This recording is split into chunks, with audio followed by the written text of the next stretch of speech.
दोस्तों, क्या आप जानते हैं कि कटे हुए सेब का रंग क्यों बदल जाता है, या फिर ये कि ज्यादातर लिफ्ट्स में शीशा क्यों लगा होता है। अच्छा, ये तो जानते होंगे कि रेलवे स्टेशंस पर ट्रेन के लोकोमोटिव इंजन्स को स्टॉपेज के दौरान बंद क्यों नहीं करते। नहीं भी जानते तो क्या हुआ, इसीलिए तो आता हूँ मैं हर हफ्ते करने आपको कुछ नई, कुछ इंटरेस्टिंग इन्फॉर्मेशन से फैक्टिफाई। तो बैठ जाइए इत्मीनान से और बांध लीजिए अपनी अपनी कमर पेटियां। बिना एक भी पल और गवाए शुरू करते हैं फैक्टिफाइड हिंदी पर आज का ये सफर। Factified, facts on your face.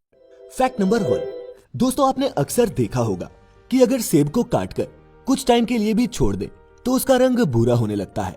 पर क्या आप जानते हैं कि ऐसा क्यों होता है?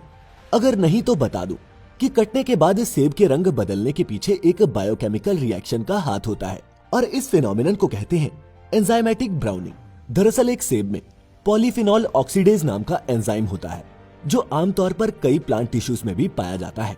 जब हम एक सेब को काटते हैं तब इसके टिश्यूज हवा के संपर्क में आते हैं और ये एंजाइम ऑक्सीडाइज होकर केमिकल्स रिलीज करता है।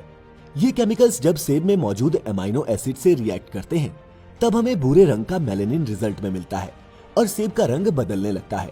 इसके अलावा सेब की अलग अलग वेराइटीज में एंजाइम्स की मात्रा भी अलग अलग होती है, इसीलिए ये भी याद रखें कि हर वैरायटी का सेब एक सा रंग नहीं बदलता। Fact number 2। दोस्तों, रेलवे स्टेशन पर आपने भी ऑब्जर्व किया होगा कि जब किसी ट्रेन का इंजन चेंज होता है या फिर आइडल भी खड़ा होता है तब भी वो ऑन ही रहता है। लोको पायलट चाहे तो इंजन को बंद करके बेवजह जलने वाले ईंधन को बचा सकता है, लेकिन क्या आप जानते हैं कि वो ऐसा क्यों नहीं करता? इसके पीछे कई कारण है दोस्तों। सबसे पहला तो ये है कि ट्रेन के डीजल इंजन को स्टार्ट करना कोई खालाजी का बाड़ा नहीं। इस विशालकाय इंजन में 200 HP के 16 सिलेंडर होते हैं जो साइज में बहुत बड़े होते हैं, इसीलिए इंजन को स्टार्ट करने के लिए जरूरी इग्निशन टेम्परेचर तक पहुंचना भी आसान नहीं होता। इसके अलावा इंजन स्टार्ट करने से पहले एक प्रॉपर चेकलिस्ट को फॉलो करना पड़ता है जिसमें 15 से 20 मिनट तो लगते ही हैं। साथ ही ब्रेक पाइप में प्रेशर मेंटेन करना भी जरूरी होता है जो सिग्नल का इंतजार करते हुए काफी क्रूशियल हो जाता है। इन्हीं सब कारणों के चलते दोस्तों इंजन को स्टेशन पर बंद नहीं किया जाता। खैर, पिछले कुछ सालों में इंडियन रेलवेज अपने डीजल लोकोमोटिव्स में एक फ्यूल सेविंग डिवाइस जिसका नाम APU माने की ऑक्सिलरी पावर यूनिट है इंस्टॉल कर रही है, जिससे उम्मीद की जा रही है कि सालाना 60 करोड़ रुपए वर्थ के फ्यूल की बचत होगी। Fact number 3। दोस्तों, आपने भी गौर किया होगा कि ज्यादातर लिफ्ट में मिरर यानी कि शीशा फिटेड होता है, लेकिन क्या आप जानते हैं कि ऐसा क्यों है या फिर ये कि इसकी शुरुआत कैसे हुई? अगर नहीं तो दोस्तों बता दूं कि शुरुआत में लिफ्ट निर्माता कंपनियों को अक्सर ये शिकायत मिला करती थी कि लिफ्ट बहुत धीमी होती है और इनकी स्पीड को बढ़ाया जाए तो बेहतर होगा। अब चूंकि सुरक्षा कारणों के चलते लिफ्ट की स्पीड को बढ़ाना तो वाजिब नहीं था, इसीलिए ट्रायल के तौर पर लिफ्ट मैन्युफैक्चरर्स ने इन लिफ्ट्स में मिरर्स को इंस्टॉल करना शुरू किया। अब ऑफिस जाते हुए लोग लिफ्ट में खुद को संवारते, बाल सेट करते। इस तरह उनकी टाइम की कंप्लेंट्स कम होती गई और आगे चलकर लिफ्ट में मिरर इंस्टॉल करना एक नॉर्म सा बन गया। इसके अलावा दोस्तों एक छोटे से स्पेस में शीशा लगाने से वो जगह बंद बंद नजर नहीं आती, थोड़ी स्पेशियस लगने लग जाती है। लिफ्ट में शीशा लगाने का ये एक और फायदा है। Fact number 4। दोस्तों, हमारे देश में चाहे आप दिल्ली में हो या कोलकाता में, कश्मीर से कन्याकुमारी तक हर समय हर वक्त एक ही टाइम होता है।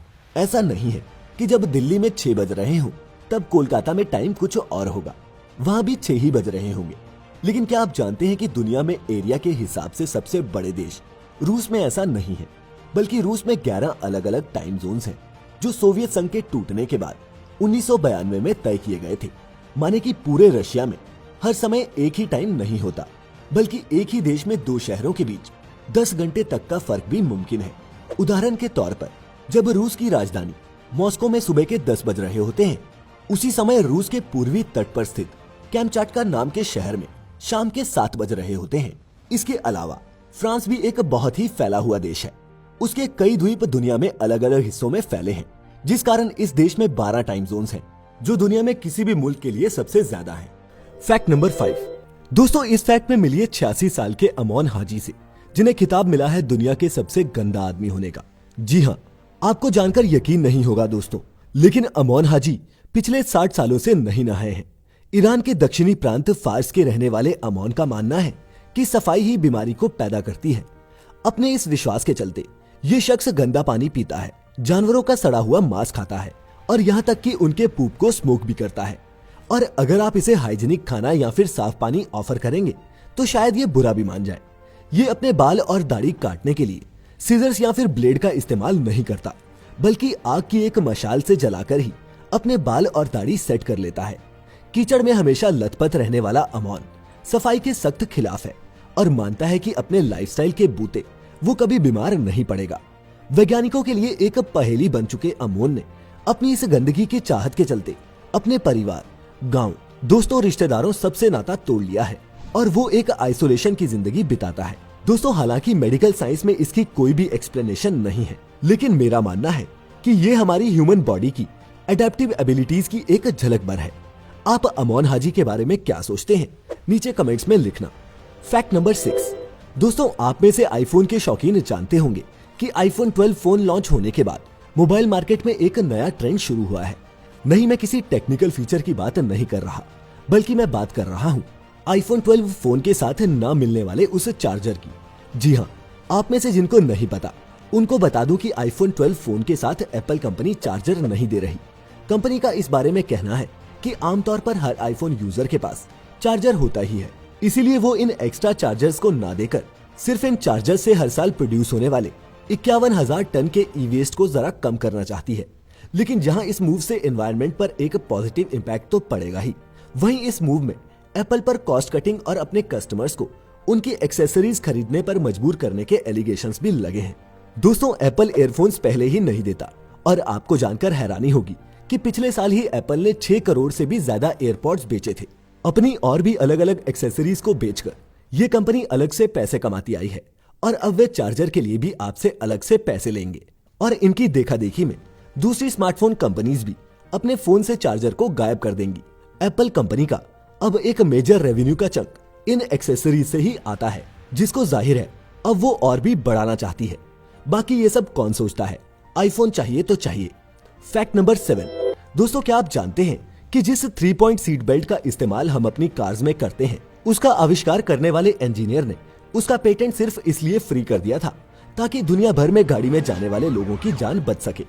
जी हाँ, इस मॉडर्न सीट बेल्ट को सन 1959 में वॉल्वो के एक इंजीनियर नील्स बोहलिन ने इन्वेंट किया था और ये उस दौर की बात है जब रेसिंग ड्राइवर्स और पायलट सीट पर जमे रहने के लिए ड्राइवर्स हार्नेस का इस्तेमाल करते थे, जो उनका कुछ अच्छा करने के बजाय बुरा ही करती थी।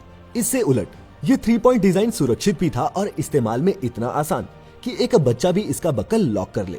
दुनिया भर के कार मैन्युफैक्चरर्स ने इस डिजाइन को इसलिए भी अडॉप्ट किया क्योंकि वॉल्वो कंपनी ने इसका पेटेंट सबके लिए ओपन रखा।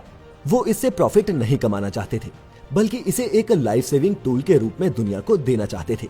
अपने इस कंट्रीब्यूशन के लिए नील्स बोहलिन को 1995 में Swedish academy of engineering science ने गोल्ड मेडल से सम्मानित किया और 1999 में उन्हें ऑटोमोटिव हॉल ऑफ फेम में भी इंडक्ट किया गया। Fact number 8। दोस्तों, मैंने आपको एक पिछले एपिसोड में बताया था कि रोल्स रॉयस सिर्फ एक कार नहीं, एक स्टेटमेंट है और इनको चलाने वाले ड्राइवर्स को आप आम कार ड्राइवर समझने की गलती मत कर लेना। आपको शायद ये जान के हैरानी होगी कि दुनिया भर में रोल्स रॉयस के रईस कस्टमर्स अपने ड्राइवर्स को भी स्पेशल ड्राइवर ट्रेनिंग के लिए रोल्स रॉयस में भेजते हैं। ये कंपनी भी बकायदा ऐसे ड्राइवर्स को ट्रेन करने के लिए एक ड्राइवर ट्रेनिंग प्रोग्राम कंडक्ट करती है, जिसे व्हाइट ग्लव प्रोग्राम के नाम से जाना जाता है। अब ऑब्वियसली इस कार के ओनर्स रोड पर बेस्ट पॉसिबल कंफर्ट चाहेंगे, जिसे पाने में ये प्रोग्राम उनकी मदद करता है। 2013 में लॉन्च हुआ ये प्रोग्राम इस अल्ट्रा लग्जरी व्हीकल के ड्राइवर्स को ड्राइविंग एटिकेट्स और ब्रांड की एक्सक्लूसिव मैजिक कारपेट राइड की ट्रेनिंग देता है। ड्राइवर्स इस 3 दिन के प्रोग्राम में ड्रेसिंग, ग्रूमिंग, सर्विस और कार हैंडलिंग के बारे में सीखते हैं। अब इतना पैसा खर्चा है तो डिटेल्स तो परफेक्ट होनी ही चाहिए। खैर, क्या आपने आज इस एपिसोड से कुछ नया सीखा? अगर हाँ, तो इस वीडियो को अपने दोस्तों और रिश्तेदारों के साथ भी शेयर करें और उन्हें भी कर दें फैक्टिफाइड।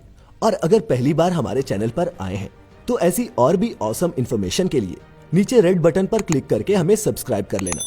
खैर, फैक्ट नंबर 9। दोस्तों, इस फैक्ट में मैं आपको बताऊंगा सन 1837 के एक ब्रिटिश कोर्ट केस के बारे में, जो मशहूर है सेवरलैंड वर्सेस न्यूटन के नाम से, जिसमें थॉमस सेवरलैंड ने मिस कैरोलाइन न्यूटन पर यह कहते हुए कोर्ट केस कर दिया था कि कैरोलाइन ने न्यूटन के नाक को तब दांतों से काट दिया जब वो कैरोलाइन की बिना परमिशन से उसे किस करने लगा। जज ने थॉमस के खिलाफ फैसला सुनाते हुए ये फैसले में लिखा था कि अगर एक आदमी औरत की गैर मंजूरी के उसे किस करने की कोशिश करता है तो वो महिला उस आदमी का नाक काटने के लिए एंटाइटल्ड है। ये कोई गुनाह नहीं। तो दोस्तों, इस फैक्ट के जरिए मैं उन तड़कीले भड़कीले नौजवानों को जो हर गली चौराहों पर लड़कियों का रास्ता रोकते हैं, उन्हें ये संदेश देना चाहता हूँ कि ना का मतलब ना होता है। खैर, अब वक्त हो चला है आपके अपने योर ओन फैक्ट का, जो आज हमें भेजा है अक्षय चिकते जी ने। अक्षय अपने फैक्ट में चाइना के QR कोड यानी कि क्विक रिस्पॉन्स कोड को लेकर ऑब्सेशन के बारे में बताते हैं। आपको जानकर हैरानी होगी दोस्तों कि चाइना के एक टेक सेवी विलेज ने अपने गांव में 130 पेड़ों को कुछ ऐसे प्लांट किया है कि हवा से देखने पर ये एक QR कोड जैसा दिखता है। जी हाँ, ये वाकया है चीन के हिबाई प्रांत के यिनलिनशुई गांव का, जहां एवरग्रीन चाइनीज जूनिपर पेड़ों को एक QR कोड की शक्ल में प्लांट किया हुआ है। और दोस्तों, सबसे खास बात तो ये है कि ये सिर्फ दिखावट के लिए नहीं है। ऊपर प्लेन से इस QR कोड को आप अपने मोबाइल से स्कैन भी कर सकते हैं, जो आपको रिडायरेक्ट कर देगा लोकल टूरिज्म के ऑफिशियल WeChat अकाउंट पर, जहां पर आपको इस इलाके की सभी टूरिस्ट अट्रैक्शंस के बारे में जानकारी मिल जाएगी। दोस्तों, बेशक लोकल टूरिज्म को सपोर्ट करने की ये एक अनूठी पहल है और अपनी यूनिकनेस के चलते खास भी।